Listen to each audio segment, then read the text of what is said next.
बिस्मिल्लाहिर्रहमानिर्रहीम। अस्सलाम वालेकुम दोस्तों, दुनिया में जहाँ अच्छे लोग मौजूद हैं वहाँ धोखेबाजों की भी कमी नहीं है, जो कि धोखाधड़ी का मौका किसी सूरत में हाथ से जाने नहीं देते। 5 स्टार और बड़े होटलों में खाना खाने की ख्वाहिश तो सभी की होती है, लेकिन इन बड़े होटलों का बिल अदा करना आम आदमी के बस में नहीं होता। वीडियो में नज़र आने वाली मोहतरमा भी पैसे बचाने के चक्कर में कुछ अजीब सी हरकत करती है।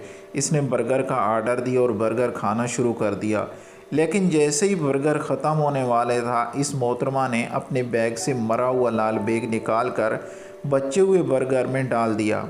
और इसका मकसद सिर्फ ये था कि होटल की इंतज़ामिया पे इल्ज़ाम लगाया जाए कि आप लोगों का बर्गर ठीक नहीं था और उसमें लाल बेग मौजूद था। उसने मुतलका इंतज़ामिया पे इल्ज़ाम लगाया और काउंटर पर पहुंच गई कि बर्गर के अंदर काकरोच मौजूद है, जिसका ज़ाहिरी तौर पे मकसद सिर्फ यही था कि पैसे बचाए जाएं, बिल बचाया जाए। और इस वीडियो का शेयर करने का मकसद भी यही है कि पब्लिक सर्विस मैसेज के तौर पर ये वीडियो आप लोगों तक पहुंचाई जाए कि अगर वाकया कोई प्रॉब्लम है, अगर किसी होटल में आप मौजूद हैं, किसी खाने वाली जगह पे मौजूद हैं, तो इंतज़ामिया से बाकायदा शिकायत करें। नहीं तो हर जगह सीसीटीवी कैमरे मौजूद होते हैं और अपने आप को दुनिया के सामने बदनाम करने की क्या ज़रूरत है। अगर आपको हमारी वीडियो अच्छी लगी है तो हमारे चैनल को सब्सक्राइब करके साथ घंटी के निशान को दबा दें, ताकि आपको हमारी नई आने वाली वीडियो के मुतल्लिक नोटिफिकेशन मिलता रहे।